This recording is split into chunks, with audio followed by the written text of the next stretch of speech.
বিসমিল্লাহির রহমানির রহিম।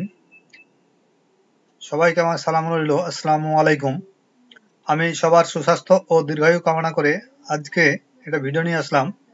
সেটা হচ্ছে কি, কম্পিউটার স্ক্রিনে একসাথে এমএস ওয়ার্ড ফাইল বা এক্সেল ফাইল বা যে কোনো ছবির ইমেজ রেখে এমএস ওয়ার্ডে কাজ করা যাবে বা এক্সেল ফাইলে কাজ করা যাবে। আপনারা একসাথে কাজ করতে পারবেন। এটা আমি কিভাবে করবো, আমি চলে যাই। এটা করার জন্য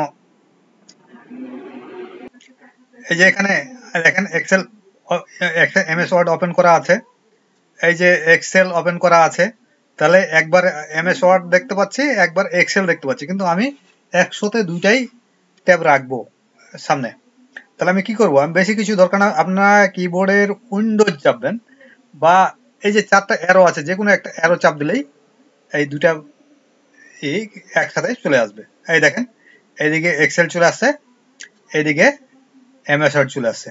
আমি যদি এখন এখানকার লেখাগুলা দেখে দেখে এখানে আমি লিখি, এই যে এখানে যা লেখা আছে আমি এখানে যদি লিখি, আমি এখন লিখতে পারবো। এই যে এখানে লেখা আছে পটভূমি, পটভূমি, হ্যাঁ। এই যে আমি দেখেন পটভূমি লিখলাম, তারপর নিচে দেব ইতিহাস, ইতিহাস। আমি এটা দেখে লিখতে পারবো। এমনকি আমি বলি, যদি আপনি যদি এটা কপি করে এখানে আনেন তাহলে এখানে চলে আসবে, বা এটা কপি করে এটা এখানে নিয়ে যান, চলে যাবে। তাহলে আমি এটা একটু কপি করে দেখাই দিই।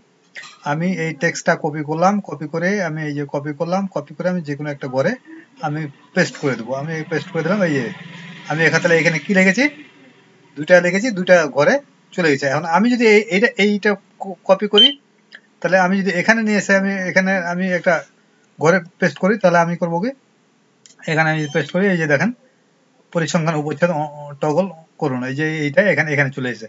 তাহলে আমি একসাথে এক্সেলের কাজ করতে পারবো, একসাথে আমি এই এমএস ওয়ার্ডের কাজ করতে পারবো। এখন আমি আবার বলি যে আমি যদি কোনো টেক্সটের, আমি যদি কোনো ইমেজ এখানে আমি যদি লিখি, তাহলে ইমেজটা আমার প্রয়োজন হয়, তাহলে ইমেজ যদি আমি শো করি, তাহলে আমি মনে করেন যে ইমেজে আমার কিছু ফাইল লেখা আছে বা পিডিএফ ফাইল লেখা আছে, আমি এইটা আমি এখন ওটাতে আমি তুলবো। তাহলে এটা কি করব, তাহলে আবারও এই উইন্ডোজ, তারপরে যে কোনো একটা কি, চারটা অ্যারো আছে, চারটা কি চেপে দেবেন। এই যে এইটা এখানে এইটা এদিকে আছে, এটা এদিকে আছে। এখন আমি এটাকে আমি দেখে দেখে আমি এখানে লিখতে পারবো, এই এমএস ওয়ার্ডে লিখতে পারবো। এই যে এখানে আমি এটা এখন মিশিয়ে দিলাম।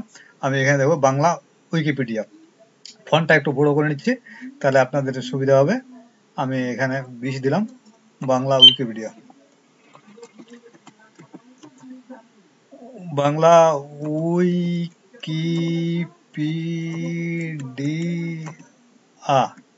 এই যে দেখেন, আমি এখন এটা দেখে দেখে এখানে লিখতে পারবো। তাহলে আমাকে আলাদা করে পাতা নিচে দেখে আবার এখানে লেখা, নিচে দেখে আবার লেখা লাগবে না। আমি দুইটা একসাথে কাজ করতে পারবো। সুপ্রিয় বন্ধুরা, বিষয়টি যদি আপনাদেরকে ভালো লেগে থাকে, অবশ্যই আমার চ্যানেলটাকে সাবস্ক্রাইব করবেন এবং লাইক দিবেন। আমি সবার সুস্বাস্থ্য ও দীর্ঘায়ু কামনা করে আজকের মতো এখানে শেষ করছি।